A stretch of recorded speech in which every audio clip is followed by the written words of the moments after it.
two, one. Here we go.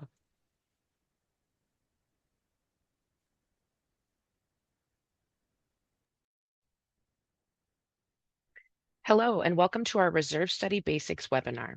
This webinar is sponsored by Association Reserves, Inc. My name is Jen Johnson, and I'm the marketing coordinator for Association Reserves. I'll be serving as your moderator for today. Before we get going, we have a couple of quick questions for you all.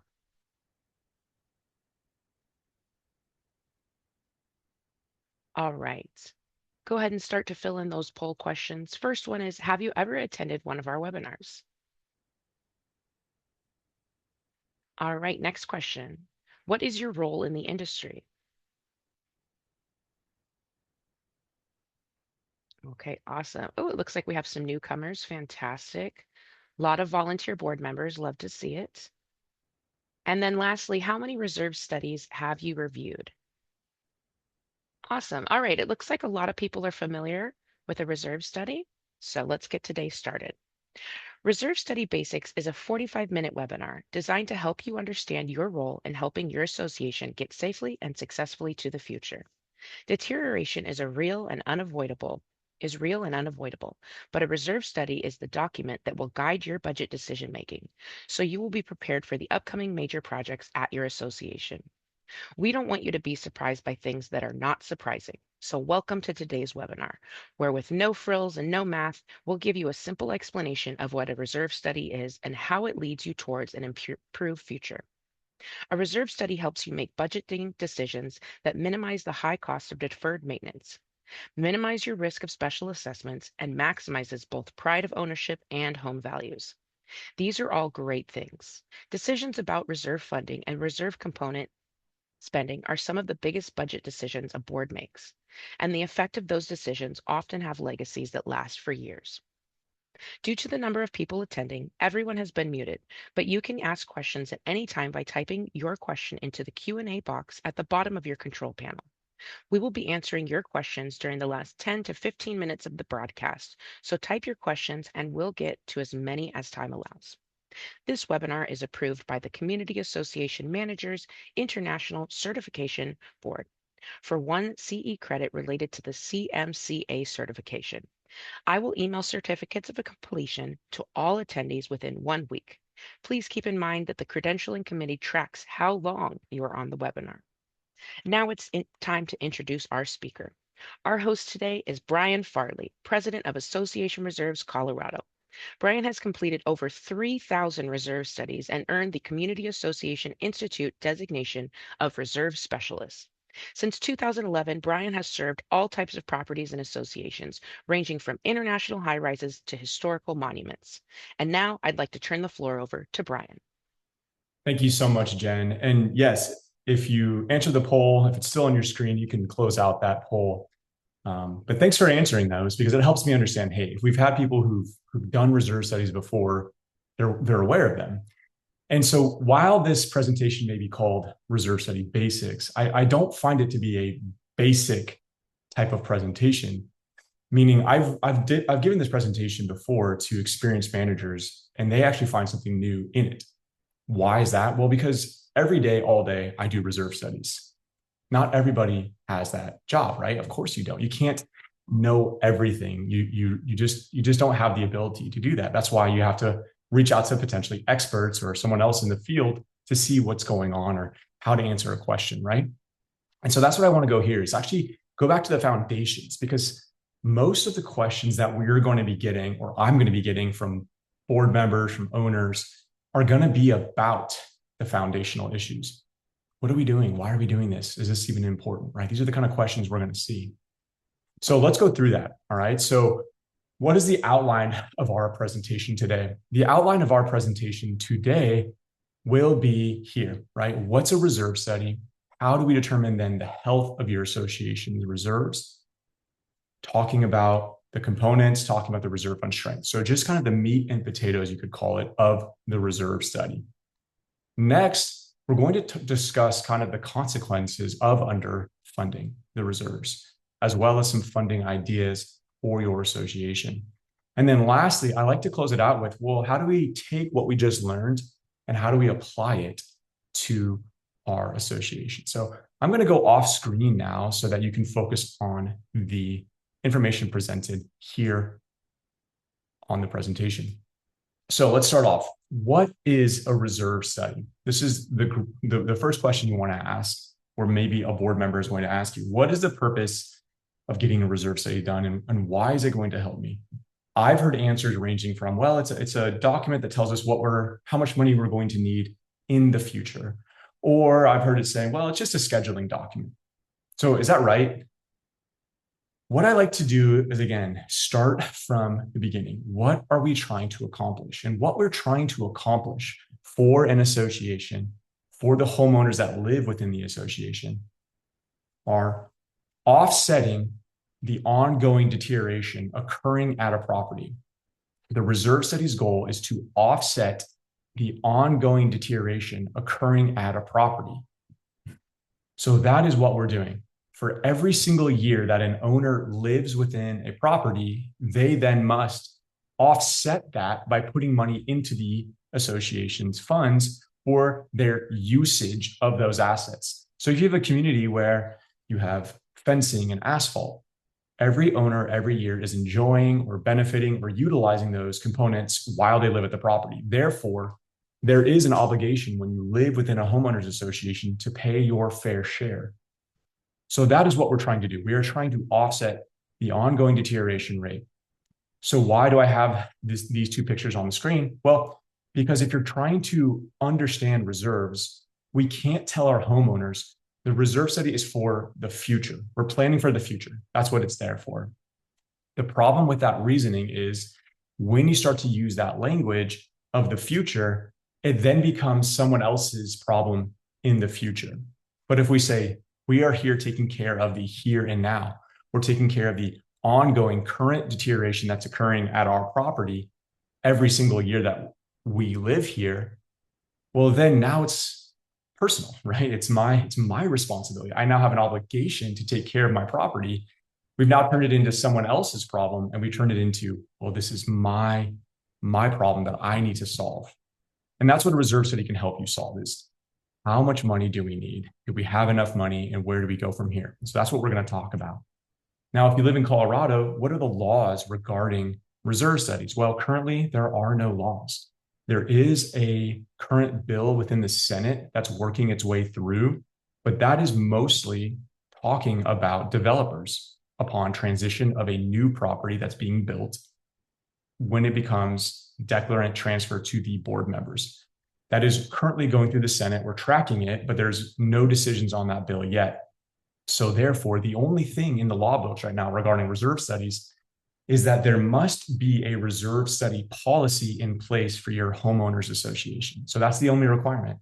Does your association have a policy regarding the association's position on a reserve study? So that's the requirement. So your policy must state as the following: when your association has a reserve study prepared. So our association will have a reserve study completed every 3 years, every 1 year, every 2 years, et cetera. Does your reserve study have a funding plan? And for the work recommended, where's the funding derived from? And whether the reserve study is based on a physical and financial analysis. So that is the policy that must be in place for all associations. Now, when communicating your reserve study to your owners, how can you communicate it effectively? So many times when your homeowners see their dues, they may not understand where their money's going, right? Like I've heard people say, well, are they just taking my money and are they going out and having a good time? Like, what's going on with the funds that we're putting in every single month? So it's helpful to kind of break it down this way, clarifying to your owners when they pay their monthly dues or their annual dues, a portion of it is going to go into the operating expenses and a portion of it is going to go into the reserve expenses. That's the two buckets that your monies are going into every single month. So the homeowner pays their dues or pays their assessments, and then a portion goes into operating and a portion goes to reserves. And so what's the difference between the two? Well, operating is for recurring expenses. These are expenses that occur on a month-to-month and year-to-year basis. On a per transaction basis, they're going to be less than 1% of the total annual budget. And then if you have a replacement project, it's going to be completed as needed. So what's a good example of that? Think about your snowplow, think about your landscaping. These are things that you're going to pay on a month-to-month basis, or if you have a manager, it's your management fee. They're month-to-month, year-to-year. On a per transaction basis, it's less than 1%. And if you have to replace something, let's just say you have some light bulbs that go out, or someone hits, maybe an Amazon truck hits something, you can just replace it as needed. Now, reserves, on the other hand, are also recurring expenses, but they are occurring on a longer term time frame, every 3, 5, 10, 15, 20, 30, 50, 60 years. On a per transaction basis, they're greater than 1% of the total annual budget, and they're going to be planned expenses. All right, so that's where the monies are going to. Now, when the question comes, okay, so I understand where my monies go. I understand that part of it goes into reserves. Well, what is a reserve study? Is it just, what's the point of it, or how does it help us? Is it an engineering study? Is it a structural report? Is it just an appraisal of our property's value? Is it an assurance audit? What does it do? Well, it's really helpful to define what the reserve study is not doing, right? So no, it's not an engineering report. An engineering report will take a look at the structural integrity potentially of your retaining walls, or take a look at your foundation, or if you have cracking in your parking garage, it's going to be able to look at that and see, are there any issues behind the walls? So a reserve study does not do forensic investigation. It's not going to assess the structural integrity of your building. It's also not going to appraise the value of your property. It's also not going to show the total value of the buildings if there was loss, right? So that's helpful to define. It's a separate type of report. It's unique truly to the not-for-profit real estate corporation world. Things like homeowners associations, condominiums, schools, worship facilities, cities, municipalities. These are the types of clients that we help out. These are nonprofits. All right, so now that we've defined where the money's going, how to kind of just enter into the conversation, let's go into what a reserve study is. So a reserve study is a financial planning document, and we're guided by the principles set forth in the National Reserve Study Standards. You can see that ribbon there. The National Reserve Study Standards were implemented in 1998. So they've been around for a while, and they were recently updated in 2023. But all of the content we're covering today will be in accordance to the National Reserve Study Standards. So when you open up your reserve study, what will you get? All right, what are you going to get? So there's 3 key results within a reserve study, and this is helpful. It's helpful to understand, because if you open up a reserve study, you may be overwhelmed. There's a lot of pages, there's pictures, there's graphs, but let's just break it down to the smallest details. Really what you're getting is you're going to get a report that shows you the component listing, which is, what is the association responsible for? So what do we have at our property? Then it shows us the reserve fund strength. Based on what we have at our property, do we have enough money or do we not have enough money to take care of those components? And then ultimately, a funding plan. Well, where do we go from here?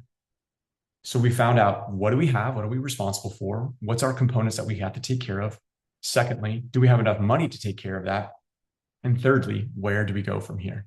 So let's start off with the component listing. So the component listing always must be completed via a visual site inspection and research on the initial report. So if you've never had a reserve study done, we must go to your property physically and look at all the components, categorize all the components, quantify, qualify every single component. So that is the necessary first step, is going to the property and itemizing all of the common area components. But how do we know what we include? How do we assess the forest from the trees, you could say? How do we know what we need to look at and what are we going to avoid? Well, thankfully, the National Reserve Study Standards helps us understand which components are appropriate for the inclusion within the reserve study and which assets are inappropriate for inclusion. So think of this as a filter, right? So if you have like a water filter or some other filter, it's like a screen that things pass through, and anything that's too large will not be brought through, right? So the National Reserve Study Standards are like a filter. Our first filter is the component in question the association's responsibility? So if you live in a single family development and the city is responsible for maintaining your asphalt, we will not include that within the reserve study. Okay, so that's the first filter. Is it the association's obligation to take care of? Secondly, is the component a reasonably anticipated component? Can we anticipate how long this asset will last? Can we reasonably anticipate how long this component will last?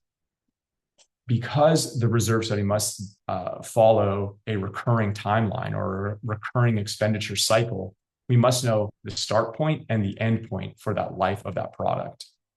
So, for example, we know that asphalt needs to be seal coated every 3 to 5 years. Your wood siding, if you're in Colorado, needs to be painted or sealed every 3 to 7 years, depending on where you live. If you're in the mountains, faster. If you're in the Front Range, a little longer. So we have a pretty good defined expectation for cycling it. There are other components like your foundations for your properties. How long will your foundation last at your property? Well, hopefully forever, right? So there's certain things that we have to be careful about adding into the reserve study. If we cannot predictably anticipate the next replacement of it, we want to be careful to not include it, because then we are making guesses, and guesses are inappropriate for inclusion within the reserve study. The last filter that we must pass is, does this component have a significant cost or a predictable cost? Can we predict when this asset fails, how much it will cost? Because some items we can somewhat anticipate their failure rate. A good example would be plumbing stacks in a building. We can anticipate that plumbing has a finite life. Unfortunately, we as reserve specialists cannot project the costs. The reason being is you would need to, first of all, get an engineer involved. They need to inspect, well, what's going on behind the walls? Is there asbestos, et cetera? Because that's going to define the cost. Then you need to get a plumbing company out there to actually assess the plumbing. Is it in good condition, et cetera? Then you have to fully replace it. So there's multiple layers and multiple steps involved before we can establish a cost. So if we cannot do that for you, we can't include it on the reserve study, because again, if we were to do so, it would be a guess, which is inappropriate. So this is the filter or the tests that your components must pass. And I like to spend a bit of time on this because that's where most of our questions come from. So once we've defined what can go onto the reserve study, what will the component list tell us? Well, the component list tells us the following. What is the component that we're looking at? So for example, is it a roof, a replacement? Useful life. How long will this component last? Let's say it's a 20-year roof. It's a flat roof in Colorado, therefore it's a 20-year roof. What's its remaining life? Based upon when it was installed, how much longer does it have on it until it needs to be replaced again? And then replacement cost being, what is the current today's value of replacement? So even if we just replaced it, we still want to make sure that we are offsetting the annual rate of deterioration today. Therefore, how much life is left on it? So when we put that together, let's just say this is a hypothetical association, we're going to get the following. We've got the scope of work. So you can see here on the screen, we have a roof replacement that is going to cost about 80 grand. And then we have the schedule. So every 20 years, we will need to replace this roof based upon the replacement of the last roof replacement. It is going to be another 18 years until this will need to be replaced again. Now, of course, it could be 20 years, could be 16, right? But on average, it's about 18 years remaining if it's a 20-year life. Now, the problem with reserve expenditures is that they're not going to be fair, right? The majority of the components at your property are going to fail within a 20 to 30 year time frame. So at that 20 to 30 year, you're most likely going to see a large jump in your expenditures because some of the biggest expenses at your property are going to fail. Things like asphalt, things like roofing. If you've got mechanical equipment, that's going to be your boilers and your elevators. So some of the most expensive components at your property will be failing about that time. And so if you are not offsetting the ongoing deterioration of those assets while they're failing each and every year, right? Because it's steadily deteriorating over time, what's going to happen is one set of unlucky owners are going to have to pay for everything, right? And that's unfair. That's not the right way to run a not-for-profit real estate corporation. Therefore, rather than just waiting for these expenses to occur, we want to flatten out these expenses so that everyone equally shares the cost of these expenses every single year when they live at the property. So if someone tells you, well, why should I pay my fair share? I'm going to move out of this property in 5 years. You can say, well, when you lived at this property, you paid your usage of the assets at this property. That is the fair and equitable way to do it. And it's the fiduciary responsibility of the board to make sure that everyone is paying a fair share. So once we've established this, right? Once we've discussed what are the components and what is the cost and when is the schedule for these components, we can now ask the next question. Do we have enough money to take care of our components? And how do we know what's right? Okay. Do we have enough money? This is a great question to ask. How do we know if we have enough money to take care of our property? I don't know. So how do we figure that out? So a simple way to communicate whether or not your association has enough money in reserves is by utilizing a term that we call the percent funded. So the percent funded is similar to a health metric that you'll get at the doctor. I like to use blood pressure. So if your blood pressure is in the normal range, it would mean you're in a low risk category. If your blood pressure is elevated, then your doctor may say to you, hey, you're at a higher risk range. If your blood pressure is very elevated, they may say, we need to do some interventions soon. Notice, though, there's no sort of moral judgment there. It's not you're a good patient or a bad patient. It's just that they utilize your blood pressure as a risk monitor, high risk, low risk, you could say. Percent funded acts in the same exact way. And the calculation is as follows. We take what is in your reserve account today, or as the fiscal year start, divided by your total value of accumulated deterioration. And then when we divide those two numbers together, we get your percent funded. So your total value of accumulated deterioration, what is that? Because your reserve fund, that's pretty simple. You can look at your balance sheet to figure that out. What about your accumulated value of deterioration? Well, as you can see, this is why we must understand if the component has an expected useful life, because the calculation for the percent funded shows us this. So let's just say you're watching me on a computer right now. Let's just say you really splurged and you bought a $10,000 computer. You're watching me on a $10,000 computer, and every 10 years you have to replace this computer because it goes out of the operating system goes out. So if we're tracking and paying our fair share every year to offset the ongoing deterioration of this computer, we need to be putting aside $1,000 in year one. In year 5, in order to be 100% keeping pace with the rate of deterioration, we need $5,000 in our reserves to be tracking for this component. And then in year 9, 9,000, year 10, we pay our $10,000 out, and then we go back and we only need $1,000, right? So even though this computer is $10,000, in year 1, we don't need that full $10,000. We just need $1,000. Now, in year 10, instead of having $10,000, let's just say hypothetically, we only have $7,000 saved up. What's our percent funded, right? Well, it's 70%. So note here, it's just showing us a range. It's just saying, do we have adequate funding on hand? Yes or no, relatively compared to your reserve account. So it is not the end all be all. It's just a metric that we utilize to simply communicate, hey, where is the association right now? Are they in a good range, an ideal range, in a fair range, or potentially a higher risk range? And what does that look like for your association? Well, as you can see here on the screen, when an association is at 30% funded and below, your risk levels increase. Whereas if your association is in the range of 70% and above, that risk level drops significantly to less than 1%, right? So really good odds for your association. But also notice if you're 0% funded, your risk isn't 100% guaranteed, right? It's a 60% chance. So what I want to show here is, again, percent funded is a tool that we are utilizing to assess the health condition of the association. It is not a moral judgment. It is not saying you did a good job or a bad job. It's just saying, hey, right now, what are the risks for your association, right? Just a helpful tool. And then here's a helpful just visual of, well, what's the national levels that we're seeing around the country? Well, nationally, approximately 30% are in So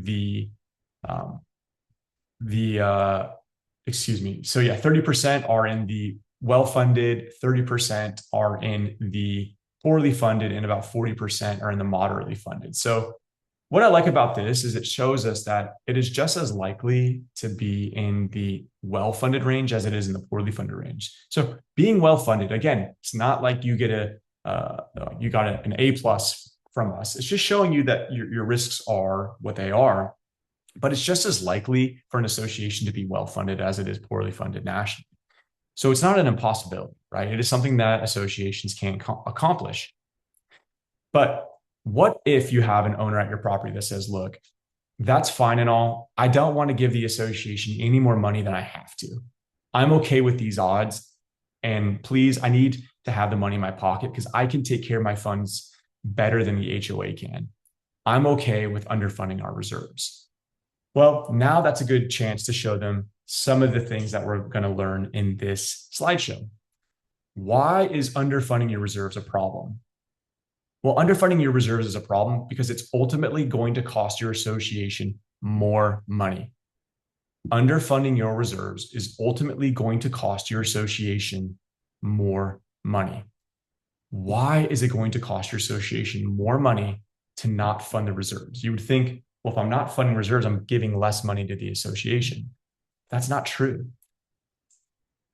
The first reason why it's going to cost your owners more money to not fund reserves is deferred maintenance. Deferred maintenance will only get more expensive the longer it's deferred. Every year you defer a project or kick the can down the road is kind of the idiom we use. Every time you kick the can down the road, it's going to increase in scope of work. So a simple painting project will now turn into a replacement project. So you kick the can down the road, it is no longer a simple project, it's a complicated project. Additionally, what's happened over the last 5 years? We've had massive inflation. So this is a great chart. This is from the Mortenson Construction Cost Index, and they track Denver construction costs. As you can see, we've had almost a 10% per year increase from 2020. That is wild, right? So 50% increase approximately over the last 5 years if you annualize it. I mean, that's a crazy stat to me. So if you're deferring a project or you're waiting to replace it and you just waited just 5 years, because some clients of ours, they wait 5 years to get a reserve study done, which is a very long time. So all those costs hypothetically could increase by 50%. My assumption is people's incomes have not all increased at 50%. I assume that the reserve transfers into the reserve account have not increased by 50%. However, all of the costs associated with the association's responsibility have most likely increased at approximately this rate. It's not going to be equal across the board. This is not like it's not a simple metric of saying, okay, well, your asphalt is now 50% more. Every component is going to adjust separately, but I really want to make sure that people are aware costs are increasing every single year, and they're increasing at a very fast pace. So please be aware of this. Things are not going down in price. They never will. They're always going to go up. But notice how much faster they've gone up in recent history. So just please be aware of that. How does this look in practice? Well, you can see here, this is an association that neglected to take care of their asphalt. They did not want to do the normal seal and repair that should occur every 3 to 5 years on a normal schedule. In fact, this association said, we don't want to do that. We don't think it's important. Unfortunately, the asphalt has block cracking, alligator cracking, potholes. And rather than the asphalt lasting its expected 25 years, because of the deferred maintenance, the asphalt now has only lasted 15 years. Additionally, usually to resurface your asphalt in Colorado, it's going to be around $2.50 to $3 per square foot to replace your asphalt. Well, now, because of the neglected maintenance, it's going to cost the association over $7 a square foot to replace this asphalt. Deferred maintenance will only cost the association more money. Another visual for you all. A simple painting project was deferred and is now going to become a hazard for one, if this is around a pool, but now it's going to be a replacement project. So let's say $8 per linear foot project to a $85 per linear foot project, just a massive increase. If that's not enough for you, maybe your owners will understand that their property values will now decrease most likely. Okay. And I'll go into some recent news I want you all to be aware of from the mortgage industry that may also impact property values for poorly funded associations. But we found that will a poorly funded association, we asked ourselves, will a poorly funded association impact its resale value? So we took a few different cities with similar types of condos, square footage, et cetera. We ran a study to see, was there any correlation between the resale value and the percent funded? And we did find a correlation. Of course, please note, correlation does not equal causation. But we found that there was an increase of about 12% for a well-funded association on the resale value. So that's helpful to understand. Simply put, why do you think this is happening? I would say, well, if you live in a poorly funded association, this might be something you're dealing with, or this might be something you're dealing with. Whereas a well-funded association, they're going to have more funds available to take care of their property as the needs arise, and they're going to be able to execute on those projects on time. Versus if they don't have proper funding, they're going to ask for a special assessment. So they're going to have to wait potentially for that to pass. So it can take more time and things get deferred further and further along. All right, another problem that we see are that associations have to rely on special assessments and loans. And so your owners may say, well, that's no problem. We owe a special assess. That's just how we do things. Well, remind them that a special assessment is going to waste your money. If you are funding, just simply put, a 15-year roof or a 15-year project, let's just say, that's $250,000, and you're only receiving 1% interest from your bank, over that 15-year time period, you're only going to pay as a collective $231,000, so almost $232,000, right? And all the owners are not going to live there for the entire 15 years. They may move in and out. So per owner, they're paying less money. If you special assess, you're going to have to pay an additional almost $20,000 because now you need the money, you have to execute on it. And it could cost money for you to actually get a special assessment passed. You maybe need to get your attorney involved. So it's going to be more of a complicated process. And then lastly, if you get a loan, of course, that's going to cost more money. You're borrowing the bank's money. You now have to pay them back. And your terms could vary depending on the interest rates, et cetera. Those are all changing.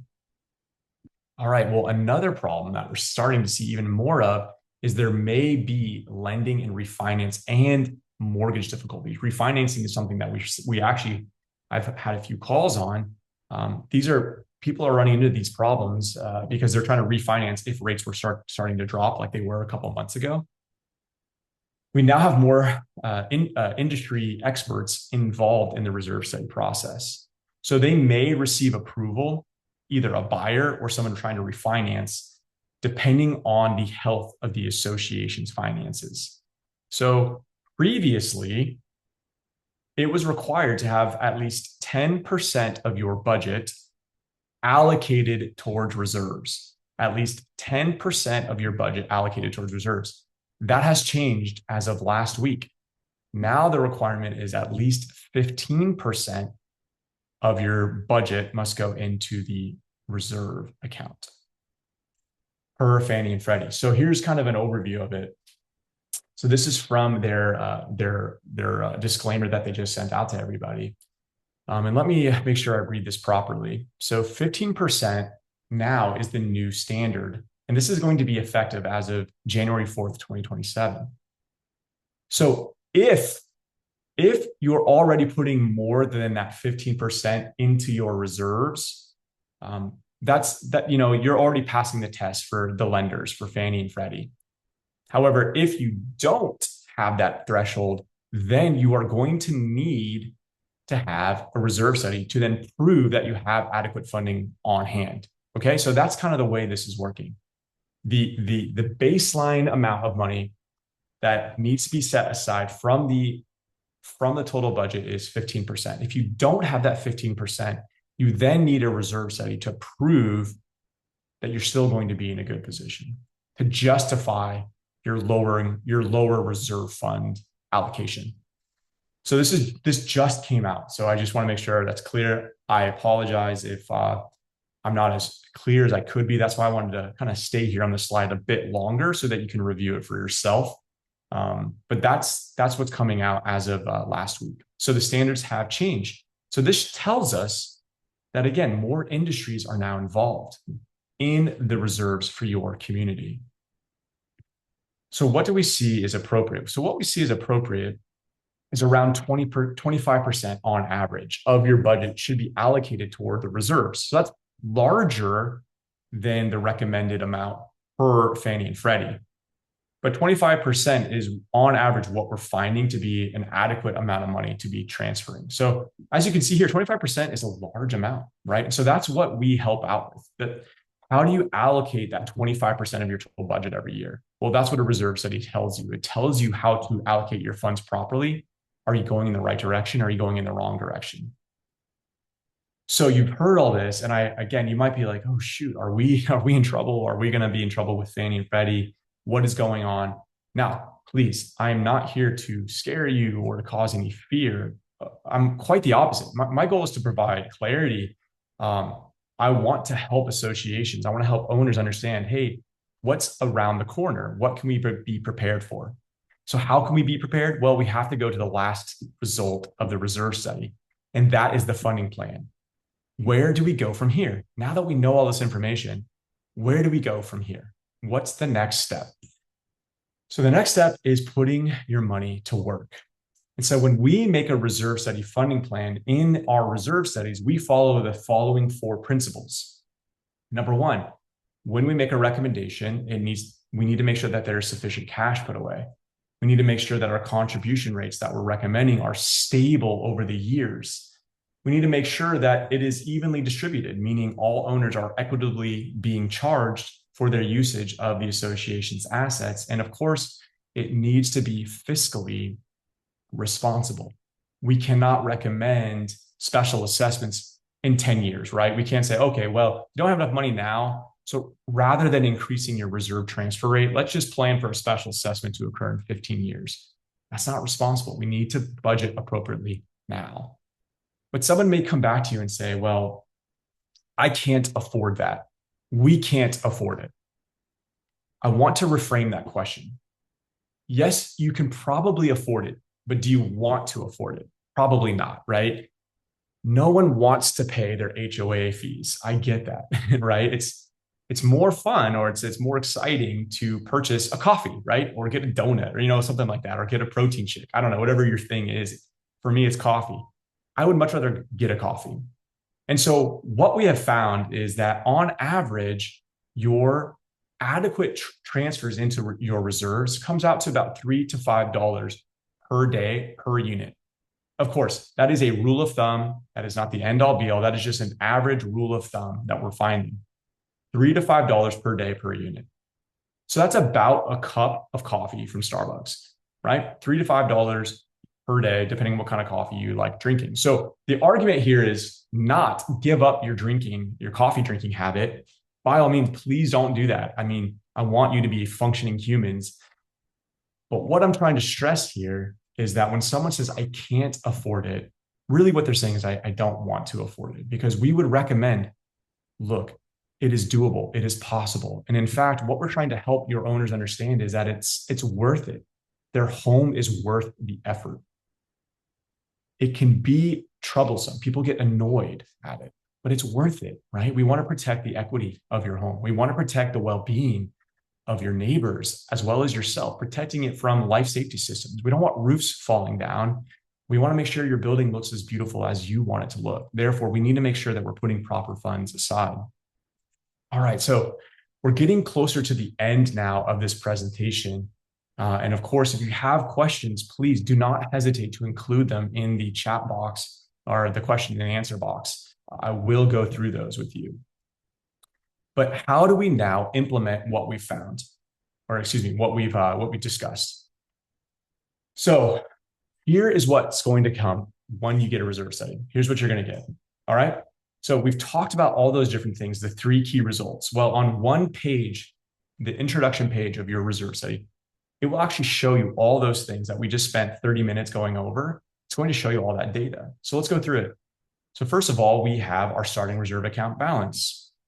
Our starting reserve account balance, how much money is in the reserves as of the fiscal year start date? We have our fully funded reserve balance. All right, for this client, it was about $3.6 million. So we divide 611 by 3.6, and we get 16.7% funded. All right, so what did we find out about 16% funded? We know that anything below 30% is a high risk. However, does that guarantee a special assessment? No. Does that mean this association is bad? No. So what does it tell us? It tells us currently they're at a high risk. So what do they need to do? What does the funding plan now tell us to do? Well, the funding plan was telling us they need to slightly increase their reserve transfers to $670,000. They were currently putting aside $669,000, but they now need to contribute $670,000. Right? So that's why I want to say, look at the reserve study, look at the transfer rate. The transfer rate is really where the rubber will meet the road for your association. Where are we headed to? Your percent funded is helpful in telling you where you were. Your reserve transfer rate is going to tell you where you're going. All right. So that's what's really helpful about this. You may say to yourself, well, then why are they poorly funded if they're putting enough money in? Well, the association had underfunded potentially in the past, but they're now on the right track and they're slowly working their way up to be properly funded. And that's the way we want to make sure it's clear, is that we are utilizing a 30-year trajectory. So we do a 30-year reserve study with a goal of being 100% funded at the end of a 30-year time frame. So you can see here, our goal is not to be 100% funded tomorrow, by no means. We're trying to get the client to about 100% funded at the end of a 30-year time frame. But you may recall, I said earlier, anything over 70% funded is great. It's good. So why are we shooting for 100? Isn't that overfunding? No, because why? Well, because the future is unknown and unknowable. So will your roof last 25 years or will it maybe last 22 years? Will your roof cost $100K or is it going to cost $120,000? Because there are so many variables, we want to create an ability for the association to be able to offset that risk by having adequate funding so that they're more flexible. If we're shooting for 100% funded, given our risks tolerance, we now have more ability to be potentially a little bit off because the future is unknowable. So again, if we're budgeting for $100,000 roof project, and we're currently 100% funded, that bid comes in at 120. No problem. We just write the check. Maybe we go down a few points in our percent funded, but again, the percent funded is not end all be all.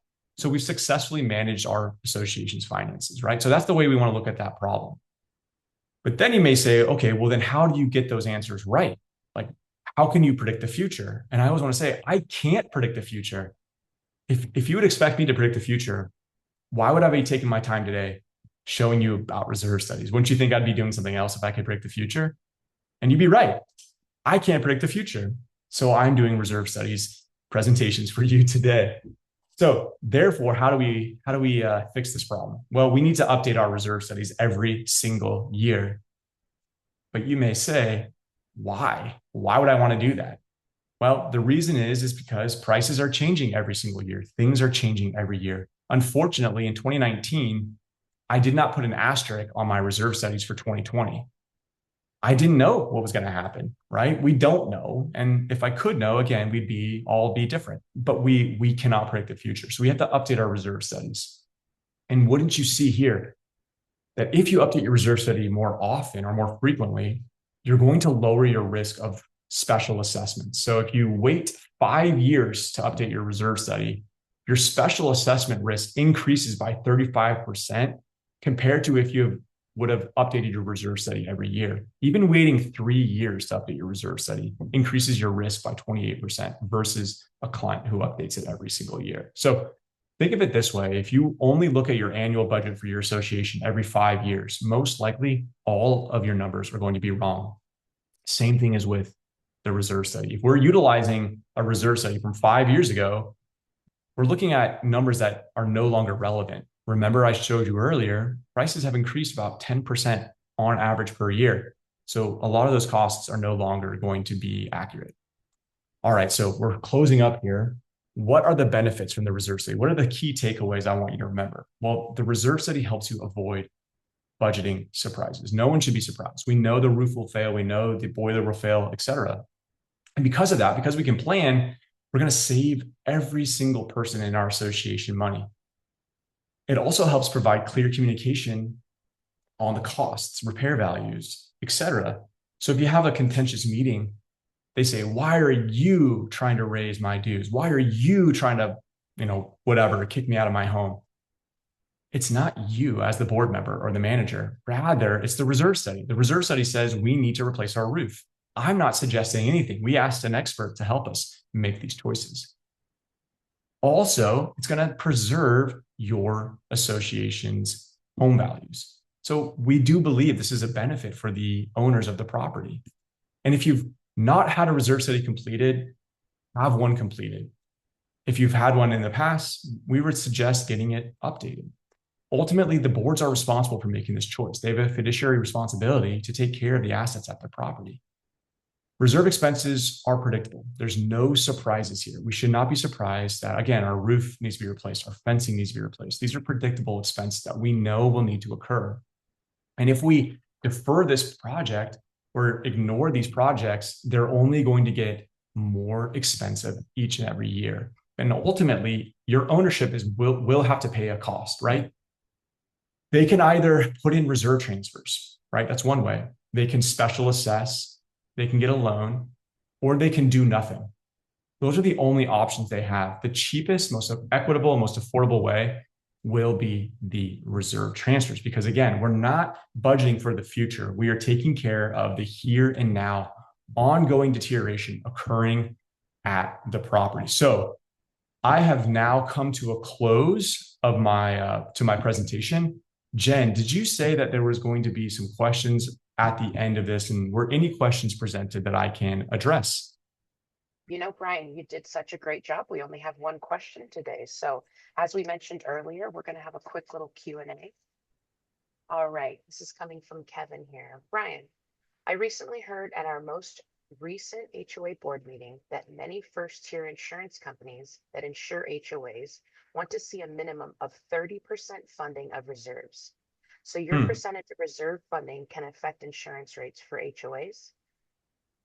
That's the first I've heard of that, Kevin. It'd be great to have a source on that. Sometimes when there's percentages brought up at meetings, there could be referring to other things, right? So a good example, and I'm not saying you're wrong, Kevin. I'm more just trying to say I have not heard that before. Because, for example, recall when I showed the new lending requirements, it was 15% of the total budget allocated towards reserves. I've already had people ask me, wait, so I have to be 15% funded? Is that right?